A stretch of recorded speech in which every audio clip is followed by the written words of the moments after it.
Welcome to No Question About That. This is the Tactics Show. It's been a while, but I'm here with Dharnish to talk about United versus Villa and a few other things that are going on. How's it going, Dharnish? Yeah, good. Kind of. Not really. I don't know. I don't know how to feel at this time of year.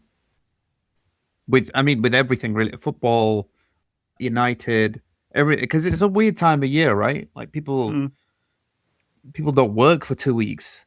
True. There's people taking time off, people slacking, pretending they're working, not really doing it, having a bit of Christmas eggnog under the table, desk at work, and then there's tons of football on. Tons. Premier League and AFCON. Busy time if you're in the football content business. It's so busy. The schedule has been like absolutely relentless since like last week. I don't obviously I'm Muslim, so my parents, we don't really do anything for Christmas. Yeah. So I'll probably just watch Home Alone, but I'm just really looking forward to like not talking to anybody for 2 days, not looking at a football being kicked, until of course Boxing Day when we'll have the Bully Boys visit Old Trafford. Oh dear. Yeah, we'll get onto that in a little bit. Yeah, well, I'm not Christian, but it's just Christmas is an excuse to give some presents and spread some joy. When I was younger, we used to go to the pub, and one of my friends would sing in the choir for midnight mass on Christmas Eve, and so we would heckle him after like 15 pints of beer. Did you throw stuff at him? Please tell me. No. You're such a wuss. Why did you throw stuff at him? There were some very inappropriate comments. I apologise for that. Very bad behaviour. I was young and stupid. Didn't know what I was doing. Honest. What was the name of the guy? Is he famous like now? Is it like Bruno Mars or Ed Sheeran? Donald J. Why would he? Nothing like that. Just friend. Yeah. All right. Well, we can talk a little bit about Villa 2, United 1. A little strange in that United played pretty well, actually, but lost again, and it's a results business. So, of course, all the chatter afterwards is about what went wrong. But there's a few things we want to talk about. So we can talk a little bit about United's pressing. Quite a lot of chat about that. It's working, sort of, aligned to that out-of-possession structure. Doesn't always work, I'd say. Going to talk about what it means with Bruno out, how United might be able to play, how we'll cope with it. It's unclear how long it'll be, but hamstring, muscle, soft tissue could be a while. Kobbie Mainoo's out at the same time. Bad luck for him, I think, given that this would have been his big chance, possibly. And then Martinez at number 6, which we saw for a fair chunk of that game, and he did pretty well. I have some concerns, but we'll talk about all of that. All right, let's start with the pressing, I guess, because it's kind of notable how aggressive United are and how much success they're having with high turnovers this season. So what have you made of it, and especially against Villa? I thought it was good by the way, this Villa are the form team in the league, in the whole league. Yeah. I think they'd won 8 out of 9 games. So like they were the best. 10 wins in a row or something crazy. It's 10 wins in a row now. We made it really hard work for them, but I thought that the press was really, really good I was surprised for most of the game. Even towards the end of the game, it was good with all the changes and everything that happened. But basically, the gist was Fernandes on number 44, who was camera for Villa, and Ugarte on number 8, Tielemans for Villa. That basically means if Villa try and funnel the ball through the middle of the pitch, they can't do that because they don't have both of their central midfielders are marked. Now, this is important. The next point that I mentioned, the defence, say whoever Villa's centre-back was in the middle, I think it was Victor Lindelof, Šeško is not pressing him. Sometimes he was, but not very intensely. The point of this is you don't press the goalkeeper or the centre-back very fast, because if you do that, you open up space just behind you, and then Fernandes has to push and go forward, or Ugarte has to push and go forward. What United use as a trigger is when it went left or right, they use that. So Cunny would go left or Mount would go right. I think it's the other way. I always get my left and rights mixed up.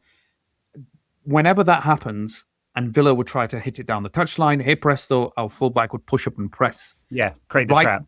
Right up until Villa's winger. And it worked really well. They scored a goal from it. Cunny was shaking his ass to when he scored that first goal. And we were creating turnovers in the second half as well. The pressing has gotten miles better. I said this after the Brighton game because nobody pointed it out. But Cunha and Mbeumo being in there means that instead of Garnacho, Højlund and Rashford in there, you have 3 three attackers who are all bad at pressing, apart from Garnacho. Garnacho's okay. To two attackers who have come from Wolves and Brentford, where it's no, you have to be good at possession. Because you just, it has to be pressed, it has to be crisp, it has to be tight. And that's what they offer, as well as the attacking stuff. Yeah, it's very much so. I mean, we're second for expected goals, right? So the attacking bit has gone up. It's juiced a little bit by a couple of different results there. We're third in expected points. So the thing that's really killing United is the amount of goals conceded from stupid stuff. And you can point about the Villa, Tottenham, Forest, West Ham, Bournemouth game, Everton, and go, hang on, we should have way more points out of those games. This is the thing. And we'd be really near the top of the league if that had happened. But there's flaws in this team, and that's why those mistakes are like, it's not just bad luck. There are flaws in this team. The pressing's been way better. One thing that concerns me, there's the kind of man-to-man press up front, right, as you've noted. And then if that's beaten, they kind of drop back a little bit, and the pressure then builds from the opposition. And it's not exactly Ten Hag donut, is it? But it had some echoes of that. And I wonder whether that sort of hybrid approach is a bit of a concern structurally, right? Well, once that bit is beaten, we're in trouble, and you can kind of see teams can get at us, and that back three without De Ligt or Maguire doesn't do the box defending nearly as well as with the two more experienced players in there. What are your biggest hang-ups with the press? What do you see that's the biggest problems at the minute? Yeah, I mean, I think it's strong first phase, if that's the right way of putting it, and strong when phase. Everybody pushes up, and then once that's beaten, we're in trouble because there's not enough men in the centre of the park to then it will end up with the opposition having an extra player typically, and then the pressure is on the back three immediately. That's all right when you've got players who like defending, I think. And we give away cheap goals with the younger players in there who are inexperienced, make mistakes. I mean, Heaven and Yoro have a lot of hopes for long term, but I think they've probably both made some stupid mistakes in recent times, and you kind of expect that. What are they, 19 and 20? Yeah, I remember how bad Rio Ferdinand was at 19. And classy, and then he had this reputation for making stupid mistakes. And he wasn't at Man United at the time. I think he was at Leeds as well. Yeah, well, West Ham, and then he went to Leeds around about West Ham that and age. then Leeds. Okay, yeah, that's fair. Yeah, West Ham, Leeds, and then United when he had a couple years more on the clock. What I would say to that is, and they're getting better at it, Luke Shaw is in particular, and Yoro is okay at it. When that happens and they get through that first phase, Shaw did it again a lot more in the second half. He pushes up right to the first man who has it. So that means one of two things. He will pick up a lot of yellow cards because you have to either take him down there or just make sure he doesn't get past you. Or number two, he'll aggressively tackle them. And he's very good at it now. United are a miles better team.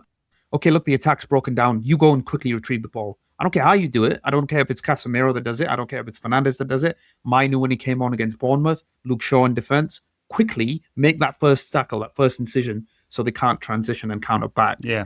But like you said, the problem is they commit a lot of players in attack and they commit a lot of players in the press. But it's risky, and I don't care that it's risky because there's going to be moments like that. It's just one thing that is really intriguing for me, and maybe you can come up with a solution for this or a reasoning or something, is when we were winning, I think they won 4 in 7 or something like that, and it was 3 on the trot, and it was 4 out of 5 games, maybe 3 in 5. He didn't change it then. He's now changed the in the last 2 weeks. I've seen more changes in the tactics that intrigue me, that are interesting, probably more so than I ever have in his tenure. Then in that little period where he needed to go a bit risky. Do you know what I'm saying? He's not in the games where we drew to Spurs, we drew to Forest, we drew to Bournemouth, we lost to Everton, we drew to West Ham. I didn't see too many changes. I only saw changes after that. I saw massive tactical changes against Bournemouth, huge. And it kind of ticked me off that nobody asked him about it in a press conference. They banged on about Kobbie Mainoo for 4 questions. And I saw more tactical changes again against Aston Villa. Maybe the only thing I can think of is he's seen that and he's gone, right, okay, I'm just going to change things here. Or he's been pushed in a corner to change things because Mbeumo's gone, Diallo's gone, and Fernandes is injured. Well, I think it's probably the latter, but we'll see when everyone is back, right? I mean, Bournemouth was interesting because, I mean, clearly for parts of that first half, they pushed Yoro very, very wide. Almost looked like a back four, not really, but probably settled down in the second half to more of his normal structure. Against Villa, it was very much the normal structure. I mean, we had Dalot and Dorgu wing back. They don't push anywhere near as high and it's not as effective in those wide areas, basically. I mean, although Dorgu got an assist for this one. It's a cheap assist, isn't it? Well, give him the assist. Well, he got his toe in there. He got the ball. There you go. High turnover again. So, it didn't look wildly different, but some things are working really well. Pressure on the back three creates chances for the opposition again and again and again. And, so they've, if you look at the number of shots against, it's like half of what we were getting under Ten Hag, right? We're not conceding 25 shots against every team, but we are conceding from chances a lot, right? And I think it's enough of a pattern that we can't say, hey, this is just bad luck. There's improvements that are happening, I feel, and there's maybe something to back, but you're always just kind of going, but still, there's always that niggling feeling a little bit with Amorim just because of various other factors, last season included, but I don't. We're also going to enter a period now where it is just going to be very difficult because all of a sudden, this is where it's squeaky bum time, right? In the winter period, because you deal with injuries, you deal with absences. They've got three of their best attackers right now out. They've probably got their best player out. Lisandro Martinez is having to play in central midfield. The one lifeline that we were all going to look forward to, especially the fans, which was Mainu had no choice but to play but to be in that team. He can't play either because he's injured. So terrible luck. Let's talk a little bit about Bruno's injury since you mentioned it there and what this might mean. I mean, it's hard to understate or overstate how important he is, not just because he's the captain and the kind of talisman that's all a bit cliche, but if you look at his numbers, I mean, just incredible numbers for progressive passing, chances created, tackles, interceptions, blocks, like all of it, like complete all-round midfielder. You can make some quibbles about his positioning defensively, but that's not going to show up in the numbers. There's no way to replicate that neatly. Cobby's out, so what does the midfield look like with no Mainu and no Bruno? Is it Ugarte and Casemiro? Is it Martinez? I do want to talk about Martinez in the six. How do you cope with your main creative player being out? Do you do something really radical and play Cunha in there and push someone else forward? I don't know what the options are because it's like everything's going to be a compromise from here out. You could do. I mean, most of the creation in the middle of the pitch is going to come from Cunha dropping now. Pockets, yeah. I feel like it's weird. It feels like we're Wolverhampton Wanderers under João Pereira, where it's like, oh, hold on, Cunha, you are this team now. Like I was the last, I think, 25 minutes against Villa, I was like, we're only going to score, I think, if Cunha does something. It just didn't feel like anybody else was going to score. Most of the creation will come from him dropping because Mbeumo is not here and he's not going to drop. You could possibly try Mount in there, but I prefer him in that left-hand role because he's getting a lot better at it. We need him in the press as well. I think that it's going to look like, I hope it continues to look like Martinez and Casemiro, but I've got a feeling it'll be Ugarte and Casemiro. Well, why was Ugarte injured? Was he just taken off? I think no, he's just terrible. I mean, just truly. He was terrible. And I'm just not hoping that he was injured or anything. I'm just hoping. Key tactical insight here. He's shit. Oh, all right. Yeah. You got it. Yeah. Oh my god. Yeah. Got it now. I think it's. I'm being glib and just dumping on him for the sake of it. But no, I think every time he has played this season, he's done a world-class stinker. Every single time. I don't know what it is. It's unfair on him. He's not getting enough game time. He clearly needs a bit more rhythm. Some players need 3 or 4 games to really feel like they're really playing. I mean, you hear this from old pros talking about it. And so maybe there's that. It's unfair on him, but just... I don't think it is. I don't think it is. There was that sequence where he does this often. He tried to sell a foul when they clearly nicked the ball off of him. That's just pathetic. Like, it's really pathetic. Like, all right, just get up and try and run back. I would love to see Martinez and Casemiro against Newcastle. We might do. I mean, they're going to have Bruno Guimaraes, Sandro Tonali, who's on the bench for the last game, so he's fresh. Who's the third one? Joe Linton, or is he injured at the moment, Joe Linton? I can't remember who played against Fulham, but... They put him on the bench a lot because he doesn't like playing football. He likes to go out there and suplex everybody. Yeah. Anyway, they're going to have one extra player and they're all going to be fresh. It doesn't half cause a problem for the fact that we've got zero midfield. So maybe we'll see Martinez in there as well. I don't know how we solve the progression piece from the central midfield. Maybe it's Casemiro plays a little further forward. I mean, he does.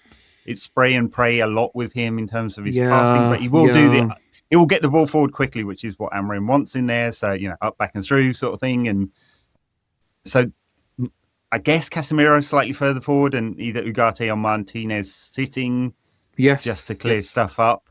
Yes. For the second phase of the press, even when they beat the front three. Yeah. One good thing might be about that is turnovers again. I can picture both of them mopping up a lot in transition. I can picture both of them. I can picture Martinez making more tackles than what Bruno does. But, however, I can't picture Martinez or Ugarte doing the Modric/Cruz role that Fernandes does, basically effortlessly without breaking a sweat. Yeah. This guy's so insane. He was he basically pulled a hamstring, knew he had a hammy, and signaled to the bench, "Nah, it's fine, just give it 5 minutes," and then started spraying passes like it was nothing. And then took a corner. He hit a few with his left foot because the right leg was injured. He's such a world class with the left. Amazing. As well. The good thing about Martinez in there is that he's a much better passer than Ugarte, right? And so absolutely. He's squint. He almost looks like Toni Kroos because he finds really nice angles between the lines. Just a much superior passer. The thing I worry about Martinez in that role is Aston Villa set back. They give him loads and loads of space. Yeah. The chances of Newcastle doing that are zero. Like there's no chance Newcastle will give him that much space to play those passes around. And then the other thing I worry about, tell me whether maybe this is nonsense, right? Yeah. But Amorim's talked about it before, how much, like, the reason why he likes Bruno in there and not Kobbie Mainoo is he likes a lot of ground coverage. It doesn't necessarily mean that you have to be physical, but you have to cover all that space, right? And that lateral coverage of space is not Martinez's forte, right? I just don't think I'm pretty sure I remember Amorim answering a question about Martinez in number 6 a few weeks back in a press conference because you asked about whether he could do it. And I'll have to look that up. He was like, I don't think so, right? I'll have to pick that quote out. But that's the thing I worry about, whether he can actually cover that space. But like until we put him in there against a team that's a bit more aggressive in there, then we won't know. So maybe we'll find out that he can do it. Yeah. What I would say to that is Bruno sometimes does it as well, but Martinez was doing it against Villa. Maybe because he's a defender or something. The caveat to that, or the solution to that, might be him just going deeper back into the defense. Because he was doing that. And that basically means you can spread the defense wider, and you can also start pinging passes wide. And he's got the absolute talent to do that, and he was doing that. Most of the second half was him pinging it wide to Dogu because he's got taking the ball off the centre of the backs and then as the first pass. I'd like that for him.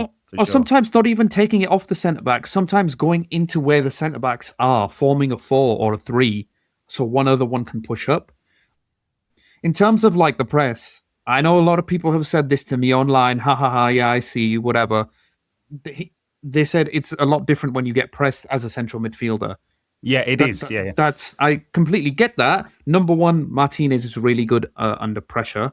Number two, the midfield, like it will have space when it goes deep into the defense. Bruno does it as well, and I feel like if we see that against Newcastle, if they don't come to press us, and if they do what Eddie Howe's been doing recently, because he's a little bit of a wuss, I feel. He does this 4-5-1 mid-block thing because I feel even he's figured out, look, these guys can't press every single game. When they eventually get knackered out and do that, or when they come to Old Trafford and do that, because they're a completely different team away from home, we can then find more spaces and Martinez will pick it out. I just think that it's brilliant that he had it in the middle of the pitch and like almost every pass was forward. Like almost every pass was forward because number one, he knew he could make those passes, and number two, he wasn't afraid to do them. It was quite an underrated performance, I feel. Yeah, no, I agree with much of the positive assessment of Martinez. I'd still like him in the back three as a left-sided centre back. I mean, as much as Shaw has done okay this season, you know, and he's a good defender, and we know his qualities, and he's stayed fit and consistent. His passing is nowhere near as good as Martinez's. And here's the quote I was thinking of: a smart player can play anywhere, but midfield is not his position. He can manage it if needed, but it's not natural for him there. He's close to returning to competition. So that was back in November when he was asked about it. So Amorim dismissed it and then played him there. So, you know, maybe Martinez has changed his mind on and then been doing something in training. I think one thing that is interesting to note in the data, if you look at, and this is true for a few other teams that are kind of aggressive in their pressing, two things side by side, put them on a chart, right? It's really interesting. Passes per defensive action. So how many passes do you allow the opposition team to have before you engage, right? In a block, a tackle, a press, whatever it is, right? That starts quite low and then starts creeping up through the game as you get tireder. And then the other one is the opposition build-up completion rate. And that will be low and then slides upwards and gets higher through the game as you get tireder.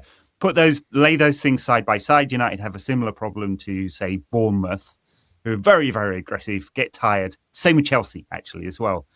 And then, so the passes per defensive action starts creeping up, and so does the opposition build-up rate. And you can see you become less effective over time, and you're looking for those numbers to be pretty steady to show that it's not just a physical thing, you know when to do it, right? And anyway, so that's just kind of interesting point about, you know, and it's probably part of the reason why United have dropped off sometimes in second halves as well, in terms of our performances. All right, what other things were notable about this game? Without Mbeumo and Ahmad, a lot more prosaic in terms of the build-up down the right-hand side. How do you think Mount did there in that sort of role? Well, they both drifted, right? It's flexible with Cunha and Mount where they play. Yeah, I mean, I think Mount is getting better and better now, by the way. I think, like, we're finally starting to see a good player there. Like, his pressing is very good. He knows the role really well. He drops deep a lot. I would like to see him receive the ball, though, when he drops. You know what I mean? It doesn't feel like he does that a lot. It feels like Cunha does that a lot more. I think Šeško had an all right game, but mostly what I think not really fit, helped. Is he? No, it doesn't. It doesn't feel missed like 2 good chances, but he clearly wasn't ready for a full 90. No, I don't think he's been ready for a full 90 for a while. Actually, yeah. I don't know what's going on there. I mean, he came without pre-season, and then he got an injury, and then he got a second injury. I think that's what's going on. He's just had no rhythm at all, and then he got food poisoning. So there's food poisoning in that. Yeah, I think what I really liked against Villa, and they really struggled with this. So they didn't get out of the press that well. And then whenever we attacked, because of the fact that you have Mount in there now, because he's meant to be in the front three, but he's also dropping. It's like you have a midfielder, an extra midfielder, but also an attacker in a way. It meant there was loads of bodies on the edge of the penalty area in like this really awkward space. Šeško, Cunha, Mount, Martinez, and Ugarte, I want to say. Before they went off, and then Xerxes as well. When you have so many players close to you in tight little gaps, you can start pinging passes to each other. So I thought that was really good. It just, it feels like there's. It would be better with Menu in there rather than Ugarte because he would retain the ball, and whereas Ugarte spams it out for a goal kick anytime he tries to play ball further than 5 yards. So. There's things to get behind. I think it's a really odd period. I said at the start of the podcast, it's a very odd period because we've had 8 odd games where it's like we didn't win as much as they should have. And the points were there. The points were absolutely there. The chances were absolutely there. They didn't. And now they're heading into a really tough period without some of their biggest players. But then at the same time, you're going, yeah, but he's changed things that I really like in the last 2 games. He played a 4-3-3 against Bournemouth, and that was the best half I've seen Amorim have. For a half, and then they changed it second half. Yeah. It's an interesting period in that, like, Newcastle will be a tough game. They are crap away from home this season. They're conceding way too many goals, but we know that they'll be they may not press high, but in the mid-block, they will not give you much space in midfield, which Villa did, and so did Bournemouth, and Wolves, particularly Wolves. Then we've got Wolves again. I don't know what to make of Wolves, because when we played them at Molineux, I'd never seen a team give United so much space, ever. It was just crazy, hilarious. Suicidal stuff. That was so funny.